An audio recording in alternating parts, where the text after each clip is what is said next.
तर ह्या मानेवर महादेव मुंडेंचे वार झालेले आहेत धारेदार शस्त्रांनी। त्यावेळेस त्यांचं इथलचे 3 मांस तुकडे मिसिंग आहेत, त्याच्यामधलं एक छोटंसं काय एवढं मांस न्यायला काय लागतो, एवढं मांस घेऊन गेला ते गोट्या गीते। ज्याला जसं हिटलरनी फासीवाद विचारधारा आणली होती, तसेच मी सांगितले की वाल्यावाद नावाची ही वाल्यावादी नावाची विचारसरणी होती। लोकांना क्रूरतेने लोकांची हत्या करा, हत्या केल्यानंतर त्यांचे मांसाचे तुकडे आणा, त्यांचे व्हिडिओ काढून आणा। डॉक्टर इमानदार असेल पण त्याच्यावर दबाव टाकून त्याला त्रास दिला असता, पीएम रिपोर्ट बदलून घेतला असता, पण वाल्मिक कराडच्या लक्षात नाही आलं की हे प्रकरण कुठेतरी जाऊन एक दिवस ह्याचं उघडं पडल, हे होईल। हे आमच्या काय कामामध्ये कुणी आडवं आलं तर त्याचा आम्ही मुडदा पाडणार, मुडदा असं नाही पाडणार, त्याची क्रूरपणे हत्या करणार। जा तुम्हाला काय करायचं, कुठं जाणार, कुठं सामान्य व्यक्ती। मेंटली व्हायचे इंजेक्शन दिले, मेंटल डिस्टर्ब केलं, पुन्हा जनतेमध्ये असं पसरवलं की तो मानसिक रुग्ण आहे, मनोरुग्ण आहे, मेंटल डिसऑर्डरचा पेशंट आहे। त्याच्यानंतर त्याची पुन्हा परळीतील व्यापारी महादेव मुंडे यांची 20 महिन्यापूर्वी हत्या झाली। मात्र या हत्या प्रकरणामध्ये नवनवीन खुलासे, धक्कादायक माहिती समोर आली। गेल्या 8 महिन्यापासून बीड जिल्हा नेहमीच चर्चेत आहे। कधी संतोष देशमुख यांचं हत्या प्रकरण तर कधी महादेव मुंडे यांचं हत्या प्रकरण। मात्र या दोनही हत्या प्रकरणाच्या अनुषंगाने जे नाव समोर येते ते आहे वाल्मिक कराड आणि वाल्मिक कराडची गँग। मात्र या संपूर्ण प्रकरणाविषयी बोलण्यासाठी माझ्यासोबत विजय सिंह बाळा बांगर आहेत। गेल्या काही दिवसांपूर्वी महादेव मुंडे हत्या प्रकरणामध्ये ज्यांनी आवाज उठवला होता आणि वाल्मिक कराडच्या टेबलवरती एक तुकडा मांडला होता, जे की तो मानेचा तुकडा तो महादेव मुंडे यांचा होता। याच्यानंतर आरोप प्रत्यारोप झाले, काहींनी खरं खोटं म्हटलं। मात्र महादेव मुंडे यांच्या हत्या प्रकरणाच्या अनुषंगाने एक 9 पानाचा पीएम रिपोर्ट, मेडिकल रिपोर्ट आलाय आणि त्या मेडिकल रिपोर्टमध्ये देखील एक तुकडा गायब असल्याचं सांगण्यात आलेलं आहे। माझ्यासोबत संपूर्ण विषयावर बोलण्यासाठी विजय सिंह बाळा बांगर साहेब, काय सांगाल? जी तुम्ही भूमिका मांडली होती, जो विषय मांडला होता, ते देखील तुम्ही प्रूफ घेऊन आलेला आहात, काय संपूर्ण प्रकरण आहे, काय सांगाल? नमस्कार। हो, मी जे काय आरोप केले होते ते आरोप काय बिनबुडाचे आरोप नव्हते। मी हे सर्व अभ्यासपूर्वक त्याचा अभ्यास करून अभ्यासपूर्वक पूर्ण विशेष करून मी मांडणी केली होती। कारण ज्यावेळेस महादेव मुंडे यांची हत्या करण्यात आली होती, हत्या केल्यानंतर मी त्याच्यामध्ये आरोप केलता की वाल्मिक कराड व त्याचा मुलगा त्यांच्या सांगण्यानुसार, त्यांच्या इशाऱ्यानुसार ती हत्या करण्यात आली होती। आणि ती हत्या केल्यानंतर जे काय हत्या करणारे स्पॉटला प्रत्यक्षदर्शी जे आरोपी होते तिथं महादेव मुंडेंची हत्या करायला, त्यांनी हत्या केल्यानंतर मांसाचा तुकडा ते घेऊन गेलते एका ट्रान्सपोर्ट पिशवीमध्ये। ते आणि खिशामध्ये ते पिशवी 4-5 दिवस हा गोट्या गीते नावाचा सायको किलर खिशामध्ये पिशवी घेऊन तो परळीमध्ये आसपास लोकांमध्ये फिरत होता। वाल्मिक कराड लोकांना ते दाखवत होता, हे बघा महादेव मुंडेची हत्या केलेली, हे म्हणजे जवळच्या लोकांना त्यांना दहशत करण्यासाठी म्हणा, दबाव म्हणण्यासाठी दाखवत होता। पण त्यावेळेस हत्या झाली आणि हत्या झाल्यानंतर वाल्मिक कराडनी गोट्या गीतेला सांगितलं की तू हत्या कर। हत्या केल्यानंतर गोट्या गीतेने ही मांस घेऊन आलता तुकडा। तर ते मी नुसते बिनबुडाचे आरोप नव्हते केले, हे 9 पानी पोस्टमॉर्टम रिपोर्ट आहे पूर्ण। त्यांचं जे पीएम रिपोर्ट आहे हे आरोग्य विभागाने हे अहवाल आहे पूर्ण महादेव मुंडेंचा। त्याच्यामध्ये तुम्हाला एक दाखवतो, पान नंबर 2 वर सरळ ह्याच्यामध्ये लिहिलेलं आहे की एरिया 0.5 ह्याच्यामध्ये कट इंजुरी नोटेड, म्हणजे पूर्ण ही जे इंजुरी आहे ह्या 3 आहेत धारेदार शस्त्रांनी झालेल्या मोठ्या मोठ्या। त्याच्यामध्ये अर्धा ते पाऊण इंच म्हणजे एवढ्या 1-1 इंचापर्यंत 3 तुकडे मांसाचे गायब आहेत त्याच्यामध्ये। साहजिक आहे, धारेदार शस्त्रांनी ज्यावेळेस वार केले जातात एखाद्या व्यक्तीवर, त्या व्यक्तीचे मोठे मोठे घाव शरीरावर पडतात। आणि आपण बघतो की आपलं जे गर्दन, मान हा एरिया असतो, तर ह्या मानेवर महादेव मुंडेंचे वार झालेले आहेत धारेदार शस्त्रांनी। त्यावेळेस त्यांचं इथलचे 3 मांस तुकडे मिसिंग आहेत, त्याच्यामधलं एक छोटंसं काय एवढं मांस न्यायला काय लागतो, एवढं मांस घेऊन गेला ते गोट्या गीते। आणि ते मांस घेऊन गेल्यानंतर वाल्मिक कराडला त्यांना दाखविलं, वाल्मिक कराडने अशा अनेक लोकांना, शेकडो लोकांना दाखविलं, दहशत पसरविली। पण हे आरोप मी बिनबुडाचे नाही केले, ते पीएम रिपोर्ट मध्ये पण लिहिलेलं आहे की त्यांचं मांसाचा तुकडा मिसिंग आहे म्हणून। साहेब, संतोष देशमुख हत्या प्रकरण झालं, महादेव मुंडे यांची हत्या अगोदर झाली होती। हत्या करणं किंवा करणं हे करण्यासाठी नवं नाही असं बीड जिल्ह्यामध्ये बोललं जाते, पण हा कोणता प्रकार आहे नेमकी? हा एकदम गलिच्छ प्रकार, विकृत मानसिकता आणि ह्या सायकोपॅथ नावाचा प्रकार असतो। हे सायकोपॅथ मध्ये मनुष्यामधला क्रूर आणि एकदम क्रूर व्यक्ती, ज्याला जसं हिटलरनी फासीवाद विचारधारा आणली होती, तसेच मी सांगितले की वाल्यावाद नावाची ही वाल्यावादी नावाची विचारसरणी होती। लोकांना क्रूरतेने लोकांची हत्या करा, हत्या केल्यानंतर त्यांचे मांसाचे तुकडे आणा, त्यांचे व्हिडिओ काढून आणा, ते लोकांना दाखवा, त्याच्यामध्ये दहशत पसरवा आणि माझ्या नावाचं ब्रँड चालवा। एक फासीवाद नावाचं जसं ब्रँड होतं, हिटलरनी सगळ्या जर्मनीमध्ये 12 वर्ष शोषण केलं जनतेचं, तसंच सर्वसामान्य लोकांचं शोषण करायचं. माझ्या कोणत्याही छोट्या छोट्या गोष्टीत कुणी आडवं आलं त्याला सरळ करून आडवं आलं तर त्याचा मुडदाच पाडून टाकायचा, आणि ते पण क्रूर पद्धतीने. आता isakal.com आहे देशातील नंबर 1 ची मराठी न्यूज वेबसाईट. प्रत्येक अपडेटसाठी isakal.com ला नक्की भेट द्या. आणि वाल्मिक कराडमध्ये काय हिंमत दहशत एवढी नव्हती. अत्यंत भेकड प्राणी होता तो आतून, म्हणून त्याच्यासोबत एवढी सिक्युरिटी होती. वाल्मिक कराड ही दहशत करीत होता तत्कालीन परळी पोलीस आणि बीड पोलिसांच्या जीवावर, परळी पोलिसांच्या अधिकाऱ्यांच्या जीवावर, तत्कालीन पोलीस अधीक्षक त्यांच्या जीवावर, तत्कालीन स्थानिक शाने एलसीबीच्या लोकल ग्रामपंचायतच्या जीवावर करत होता त्यांच्या. आणि वाल्मिक कराडनी सर्व त्याच्या मर्जीतले अधिकारी, त्याच्या ऐकण्यातले अधिकारी, सर्व त्याच्या तालावर नाचणारे अधिकारी आणून ही सर्वसामान्य लोकांमध्ये दहशत करत होता. मग मला सांगा, हे आतापर्यंत लोक म्हणतात महादेव मुंडे कुटुंब 18 महिने 20 महिने झालं मागं होतं, आत्ता पुढं आलं. बरोबर आहे, आत्ता पुढं आलं. त्याचं कारण असं आहे, प्रशासनच ह्याला साथ देत नव्हतं ना. पोलीस प्रशासनच हे पूर्ण वाल्मिक कराडच्या बाजूने होतं. कागदपत्री जर हे त्यावेळेस ह्या डॉक्टरने जो अहवाल PM रिपोर्ट तयार केलेला आहे ह्याच्यामध्ये जे नमूद केलेला आहे मासाचा तुकडा मिसिंग आहे वगैरे, हाच जर डॉक्टर त्यावेळेस वाल्मिकने फितूर केला असता वाल्मिक कराडने, तर आज हा रिपोर्ट पण आपल्या हाती नसता लागला आज. बरोबर आहे. फक्त वाल्मिक कराडनी पण हे पण फितूर केला असतं. डॉक्टर इमानदार असेल पण त्याच्यावर दबाव टाकून त्याला त्रास दिला असता, PM रिपोर्ट बदलून घेतला असता. पण वाल्मिक कराडच्या लक्षात नाही आलं की हे प्रकरण कुठेतरी जाऊन एक दिवस ह्याचं उघडं पडल, हे होईल, हे त्यांच्या लक्षात नाही आलं.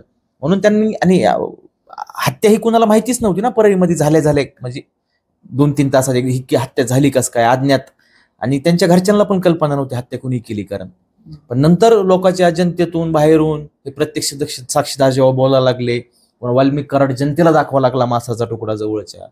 नाही, हत्या करणे पण ठीक आहे, पण तुकडा आणून त्यांना काय सिद्ध करायचं होतं नेमकी? दहशत, दबाव, क्रूरता, की आम्ही काही करू शकतो.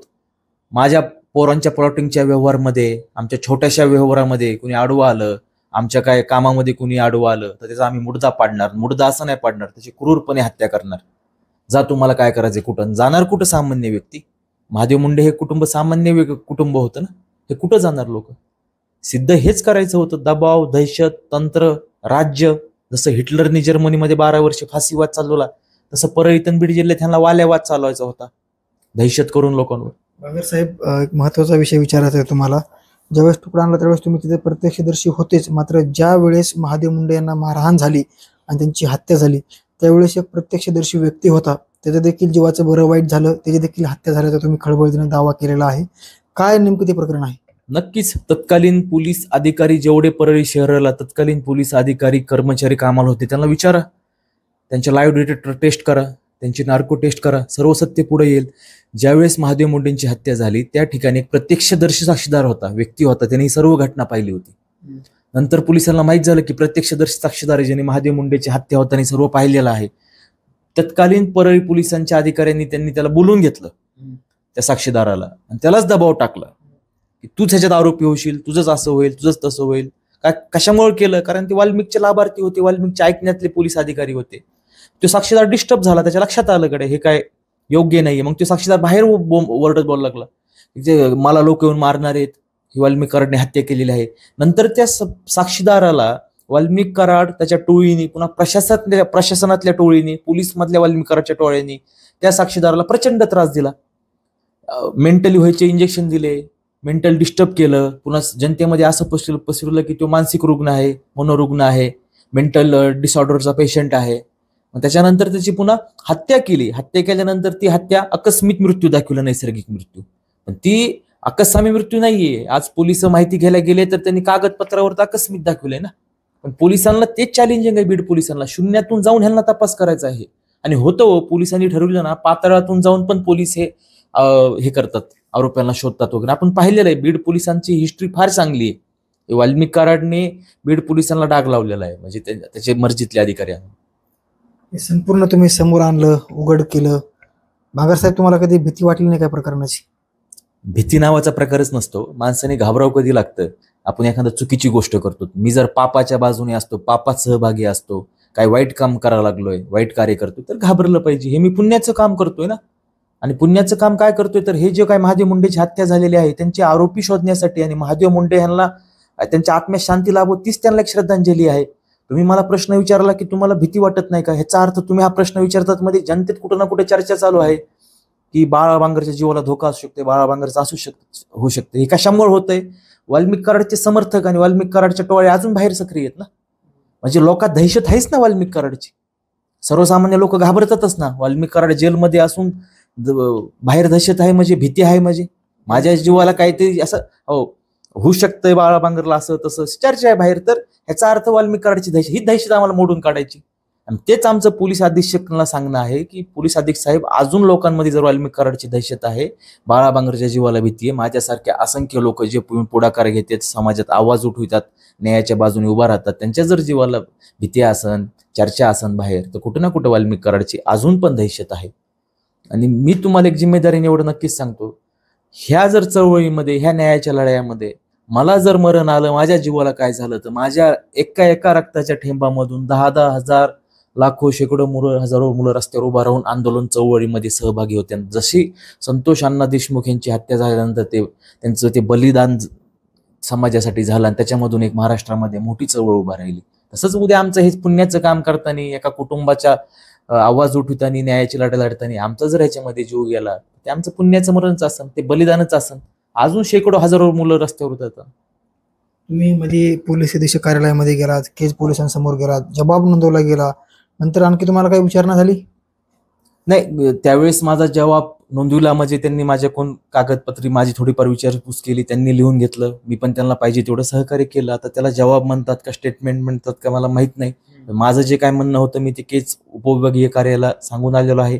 ह्याच्यानंतर पण जेव्हा पोलिसांना माझं कधी सहकार्य लागेल, मी त्यांना जाऊन करणार पण आहे. मला त्यांनी सहकार्यासाठी बोलावं किंवा चौकशीसाठी बोलावं, मी हजर तर होणारच आहे. आणि विशेषतः की मी तर विनंती केलेली आहे प्रसारमाध्यमातून, आणि आता तर मी कोर्टाला आणि बीड पोलीस अधीक्षक साहेबाला एक अर्ज निवेदन देणार आहे की बाळा बांगर, मी विजय बाळा बांगर, माझा जबाब हा 164 खाली नोंदविण्यात यावा. हो, इन कॅमेरा कोर्टासमोर माझा 164 खाली जबाब नोंदविण्यात यावा. जेवढं टोकाची भूमिका घ्यायची वेळ आली तरी तुम्ही या प्रकरणात थांबणार नाहीत?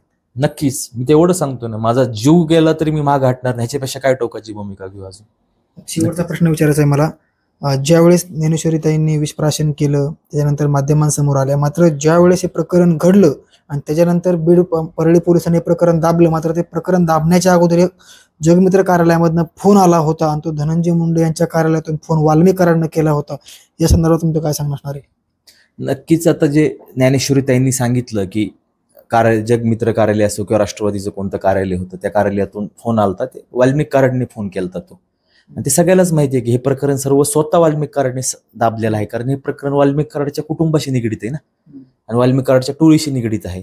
वाल्मिक कराडनी आणि त्याच्या मुलांनी ही हत्या केलेली होती, म्हणून वाल्मिक कराडने तत्कालीन PI जे होते, परळीचे तपास अधिकारी, त्यांची बदली करण्यात आली. त्या तपास अधिकाऱ्याला दबाव टाकण्यात आला. म्हणजे ह्याचा अर्थ हे प्रकरण वाल्मिक कराडनी स्वतः, मी पहिलेच सांगितलेलं आहे की ह्यामध्ये इतर मी लोकांचे कुणाचे व्यक्तींची नावं का घेत नाही, कारण मला ह्याच्यामध्ये जे तथ्य सत्य दिसतं मी तेच बोलत आहे. ह्याच्यामध्ये फक्त वाल्मिक कराड आणि त्याचं कुटुंब आणि त्याचे जे गोट्या गीते नावाचे त्याचे मोहरके होते, कोण त्याचे यादे होते, ते ह्याच्यामध्ये सामील आहेत. आज 20 महिने झाले, मात्र म्हणावा तसा तपास होतोय का? कारण निवेदन करताना राज्याचे मुख्यमंत्र्यांनी म्हटलेलं आहे की एवढ्या लोकांचा जबाब घेतला, CDR चेक केले, संपूर्ण जबाब घेतले, मात्र एखाद्या हत्या प्रकरणाचा जर तपास करायचा असला तर अद्यापपर्यंत एकही आरोपी निष्पन्न नाही. कुठेतरी न्याय मिळेल असं वाटतंय तुम्हाला? नक्कीच न्याय तर मिळणार आहे.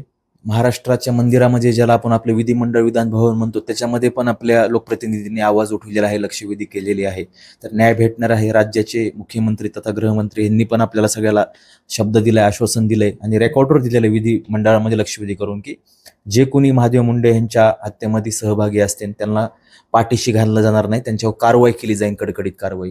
मुख्यमंत्री साहेब हे सांगतात म्हणजे नक्कीच तुम्हाला सांगतो की ह्यांच्यावर उशीर होतो, कधी कधी न्यायाला लढाईमध्ये उशीर होतो, पण त्या उशिरातून एक जनतेमध्ये रोष तयार होतो, एक आक्रोश तयार होतो, त्याला चळवळ म्हणतात, न्यायाची लढाई म्हणतात, एक आंदोलन तयार होतं, त्या आंदोलनातून न्याय भेटतो. पण नक्कीच सांगतात, एक मुख्यमंत्री साहेबांनी त्या दिवशी एक वाक्य वापरलं की लक्षवेधीमध्ये की तिथं एक प्रत्यक्षदर्शी महिला साक्षीदार होती म्हणून. पण माझ्या अंदाजानुसार मुख्यमंत्री साहेबांनी बरोबर म्हटलं, ते कागदपत्री त्यांनी तसं वाल्मिक कराडच्या सांगण्यानुसार ते एक साक्षीदार तिथं तयार करण्यात आला असा माझा अंदाज आहे. त्याच्यात असं सांगितलेलं आहे की एक महिलेने दुरून पाहिलं की 2 महादेव मुंडे आणि एक अज्ञात व्यक्ती दोघं भांडणं करीत होते आणि दोघं अज्ञात व्यक्ती भांडणं करीत असताना एवढे एकमेकावर वार कसे होते? मग पुढच्या व्यक्तीला थोडं तरी लागलं असतं ना. वाल्मिक कराडची हत्या होताना कमीत कमी 6 ते 7 जण तिथे स्पॉटला घटनास्थळी होते. पण त्यांनी आता केलंय कसं? वाल्मिक कराडनी त्याच्या प्रशासनातले आहेत तत्कालीन पोलीस अधिकारी परळीचे, ह्यांनी रिपोर्ट आणि साक्षीदार चुकीचे टाकले ना ह्याच्यामध्ये, की एक महादेव मुंडे एका व्यक्तीसोबत समोरासमोर 1 to 1 भांडणं करत आहात. ते फेक आहे. ते 1 to 1 भांडणं झालेलं नाहीत. महादेव मुंडेवर 5 ते 6-7 जणांनी मिळून हल्ला केलेला आहे. शेवटचा प्रश्न आहे माझा, चळवळ उभा राहील, न्याय मिळाला असं तुम्ही म्हणताय. तुम्ही मोठी चळवळ देखील उभा करताना महादेव मुंडे यांना न्याय मिळावा म्हणून तुम्ही आंदोलनाचा देखील पावित्र्यता घेणार आहात. कसं ते आंदोलन असणार आणि काय नेमकी त्याची भूमिका असणार आहे? नक्कीच त्यांच्या कुटुंबाने आज भूमिका घेतलेली आहे. आज त्यांनी परळी 3 प्रशासनातल्या अधिकाऱ्यांना जाऊन त्यांनी निवेदन दिलंय. आज कुटुंबाने 25 तारखेला परळी येथे रस्ता रोको आहे. महादेव मुंडे यांचं जे प्रॉपर गाव आहे त्या गावामध्ये रस्ता रोको होणार आहे. आणि मी सगळ्याला हात जोडून विनंती करतो, त्या रस्ता रोकोसाठी, त्या आंदोलनासाठी महाराष्ट्रातून, बीड जिल्ह्यातून सर्व पक्षातील समाज सेवक, लोकप्रतिनिधी यांनी आवर्जून हजर राहावे व महादेव मुंडे कुटुंबाला न्याय भेटण्यासाठी त्या लढ्यात सहभागी व्हावे. हो, आम्ही स्वतः पण तिथे हजर राहणार आहोत. एक ज्ञानेश्वरीताईचे आम्ही बंधू म्हणून आणि एक समाजसेवक म्हणून तिथे आम्ही हजर राहणार आहोत. नक्कीच हे होते विजयसिंह बाळा बांगर. ज्या विजयसिंह बाळा बांगरांनी वाल्मिक कराड संदर्भात धक्कादायक खुलासे केले, मासाचा तुकडा, मानेचा तुकडा आणला होता, टेबलवर मांडला होता आणि त्या ठिकाणी मी प्रत्यक्षदर्शी होतो. ह्या घटना संपूर्ण घडल्या, मात्र त्याच्या पाठीमागचं सत्य काय हे देखील समोर आलं गेलं पाहिजे. महादेव मुंडे यांची 20 महिन्यापूर्वी हत्या झाली आणि ती हत्या इतकी निर्गुण होती, क्रूर होती की ज्या लोकांनी हत्या केली कुठल्याही म्हणजे तमा न बाळगता, कुठल्याही त्यांच्या मनामध्ये माणुसकी जागी होती का नव्हती हे देखील मोठा प्रश्न आहे. मात्र जो अहवाल आलेला आहे, जो PM रिपोर्ट आहे, जे की 9 पानांचा रिपोर्ट आहे, या रिपोर्टमधनं देखील त्यांच्या मानेचे काही तुकडे, त्यांच्या अंगावरती काही तुकडे गायब असल्याचं देखील, मिसिंग असल्याचं देखील अहवालामधनं समोर आलेले आहे. जे आरोप विजयसिंह बाळा बांगरांनी केले होते ते आरोप कुठेतरी आता खरे ठरताना दिसत आहेत आणि त्यांचा जबाब, जे स्टेटमेंट देखील पोलिसांनी नोंदवलेलं आहे. नक्कीच बीड पोलीस याच्यावरती काय कारवाई करतायत आणि महादेव मुंडे यांना कधी न्याय मिळतो हे देखील पाहणं महत्त्वाचं असणार आहे. मात्र विजयसिंह बाळा बांगर यांनी दुसरीकडे असं देखील म्हटलेलं आहे की माझ्या थेंबाथेंबामधून मोठी क्रांती निर्माण होईल आणि मी कुठेही कोणाला घाबरत नाही, कारण खरं जर असेल तर कोणाला घाबरायचे आणि मी चुकीचे कामं देखील करत नसल्याचं विजयसिंह बाळा बांगर यांनी म्हटलेलं आहे. नक्कीच आता पोलीस काय कारवाई करतायत आणि महादेव मुंडे आणि त्यांच्या कुटुंबियांना कधी न्याय मिळेल हे देखील पाहणं महत्त्वाचं असणार आहे.